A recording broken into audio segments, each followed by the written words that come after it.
Hey guys, hope all is well with you. We are getting ready to make this bottle drip irrigation system. It's very simple. It's just a gallon container, and this is actually a valve for air used in like aquarium pumps and stuff like that, um, and a few tools just to making some holes, and I'll show you exactly how we go about doing that. But let me first give you a look at one of these in action, and we'll be right back. So here's one out in the field. I like to use them especially when I am putting in new plants. Here's a new fig that I put in the ground just a couple of days ago, and it's kind of nice to have consistent water there. I also use these especially with my other fruit trees when we're having a bit of a dry spell. So yeah, this is its application. This thing can drip for 24 hours because it's adjustable, and depending on how long you want it to drip or how fast you want it to drip, you're able to adjust it with the little air valves that are there. Anyhow, let's get back to showing you how to make this. Okay, so we have an empty jug here, and generally from about an inch from the bottom, and this is based on the length of the valve. I don't want it to be sticking into the ground like this, right? That way when you put it down, it will get wiggled and come loose. So I want to make sure that the valve right here is not touching the ground. So I would say about an inch up from the bottom of the container. You want to go ahead and use your preferred method of making a small hole. Now you don't want to make the hole too big because you want it to be tight when you push this valve in. So I usually just make it slightly smaller, and then I will come with my valve. I like to take off the top because you can damage this mechanism if you don't. So I'll take off the top here, and okay, that's it's all cool again, so it's not flexible, so I need to heat this up a little bit again. This is just a simple soldering iron I'm using for this. You can heat up anything else and push it through there, or find something that can make a kind of hole. So there, so you just pop it in like that, and for the most part that's it. There's only other one hole you want to make, and that's going to be in the cap, because if you don't, it will create a vacuum and it will lock the water in there. And because this is not a whole lot of force from gravity, trust me, this is not going to leak around here or anything like that. All right, so the top, let me get a cap here. We got a cap. And by the way, this is not sponsored by this company here that sells this juice.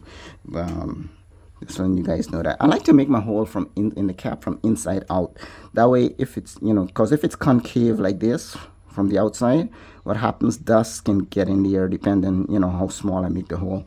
But all you need is a tiny hole, nothing major, like the size of a needle, diameter of a needle or something like that. No bigger than that. So I just keep poking until it opens up. I'm not trying to jab this all the way through there, just until it opens up at some point. Yeah, so if it's convex instead of concave, I can blow there to get it open up. That way it's sticking up, so there's less likelihood of stuff getting in there and settling in that area on top. All right, so at this point I'm just gonna shut off my soldering iron, and we're good. That's it. You just go ahead and put that on the top. You don't have to have a cover, but I like it. It gives you more flexibility as far as being able to adjust the rate of the drip.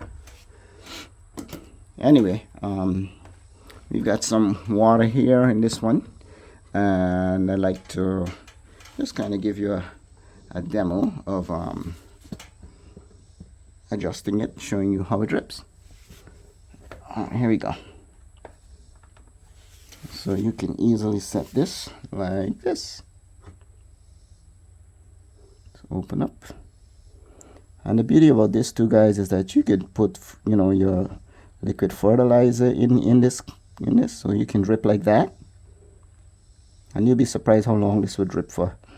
You can slow it down to drip like that. You can even go slower than that, I believe. Look at that.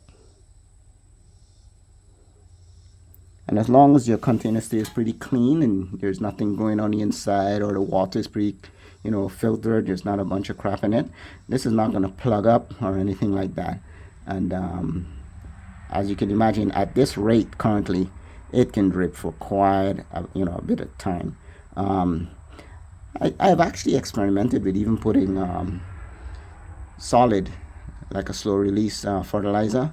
The only problem with that is that, you know, it will start to grow, get green and start to grow in there some algae. But you can even, like I said, you know, use this for irrigation, right? So as you're watering, you're also fertilizing. And of course, you can open this up all the way. Oop, wrong direction, this way.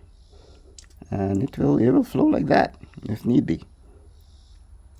Right, so there you go, guys. You know, give some plastic a second life. All right. I see people, you know, selling entire units that they've made and had, you know, manufactured things. No, you don't need all of that. You can just make this at home yourself. I'm gonna put a link in down below. I don't have like an affiliate program or something like that. No, I don't do that. But I'll show you. I'll leave a link so you can buy these, and then you can see if your milk jugs or whatever. As far as bottles, they will probably last maybe one season before they break down due to the UV. Sometimes after a year you can still make them work, but you got to be gentle with them or else they will just crack. But if you want to maybe take some paint or something and spray the bottle with something that will, you know, reflect all of that sunlight or block that sunlight, I'm sure this would last a whole lot longer. All right, guys, there it is, the bottle drip irrigation system. Okay, thank you. Share this video if you like it. My whole plan is about, you know, making these kind of cool little hacks and sharing it with you guys. All right, take care. Have a good one.